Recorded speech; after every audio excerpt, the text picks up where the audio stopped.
Hey, hi everyone, this is Admin from Admin 365, and today we are going to talk about all the options available in the Office 365 Admin Center.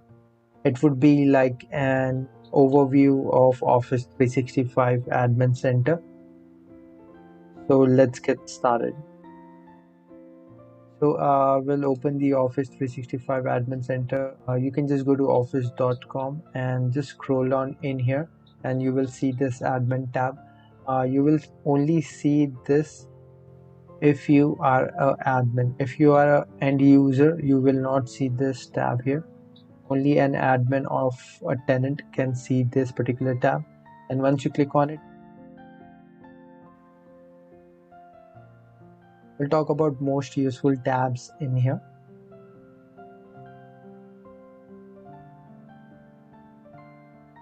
Okay, so here is the admin center, which holds all the other admin centers.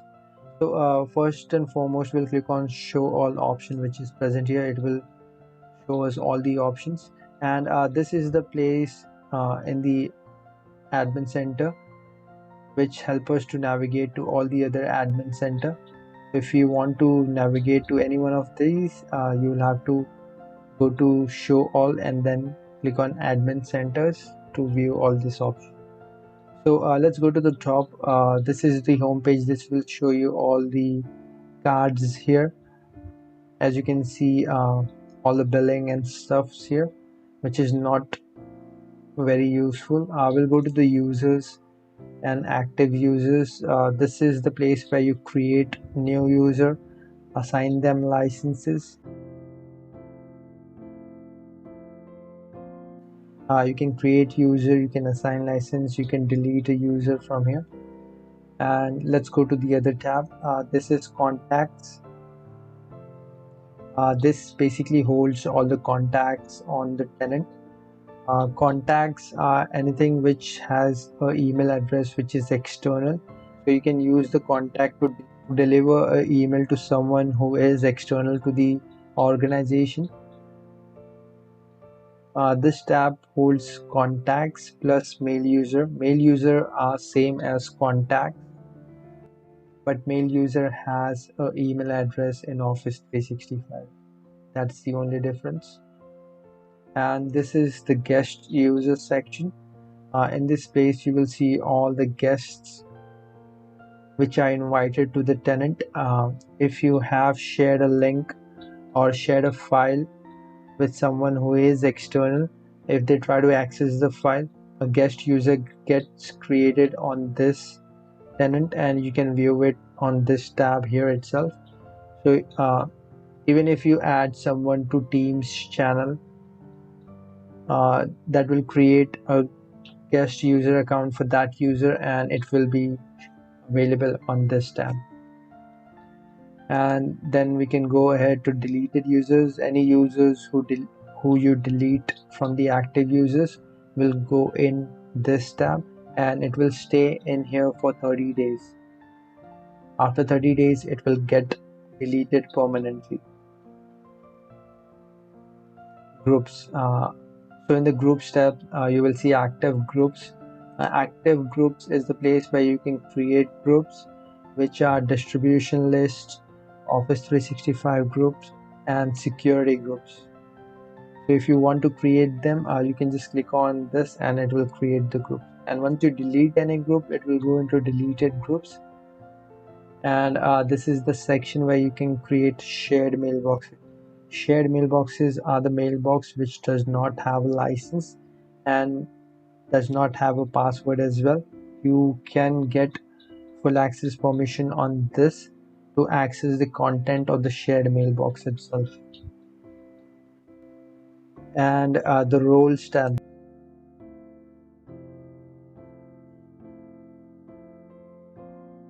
You can assign the roles to any user to make them admin of certain kind. You can just check the name and the description in here as well, and if you want you can give it to the users or to the admin.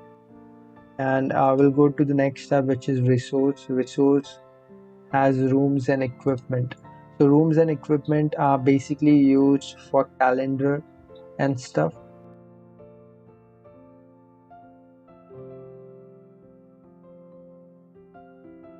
So let's move along to sites. Sites basically holds all the sites on the tenant, be it Office 365 group site, team site, SharePoint site, or site collection. So everything would be present in here.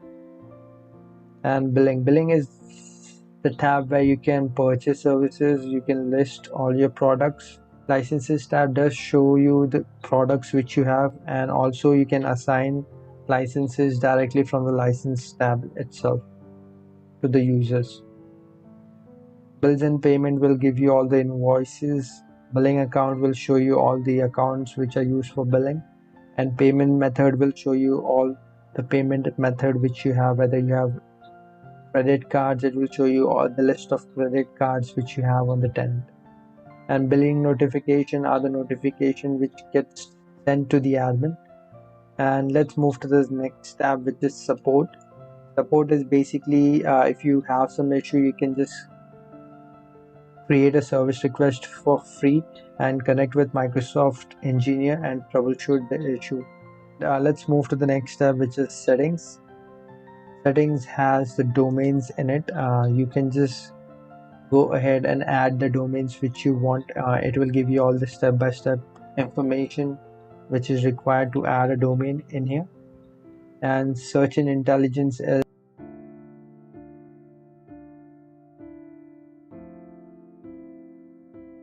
org settings is the place where you can manage anything on the tenant, any settings on the tenant. If you want to restrict something, if you want to implement something, you can come to this place and you can search for it, and you will be able to apply it on the entire tenant all at once. And as you can see, we do have multiple option already present in here. Depending on your subscription, you will see more or less. And let's move to the next tab, which is add-ins. So this is basically the tab where you can deploy the add-in to the users in the tenant. So if you have a third-party add-in which you want the user to use in their Office application, you can just deploy it via here, and it will appear into the user Office application. And let's move to the next tab, which is partner relationship. This is basically the tab which holds the partners on the tenant. So if you have any partner attached to this tenant or any licensed partner, it will be present in here. Partners are the one which help us to get the subscription. They are basically Microsoft partners, and they might even help you in troubleshooting your issues on the tenant. To the next tab, which is setup.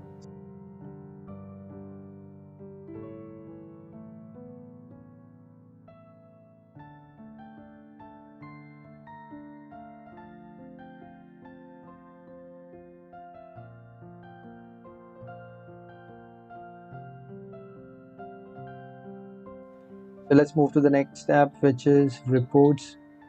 Reports basically is useful for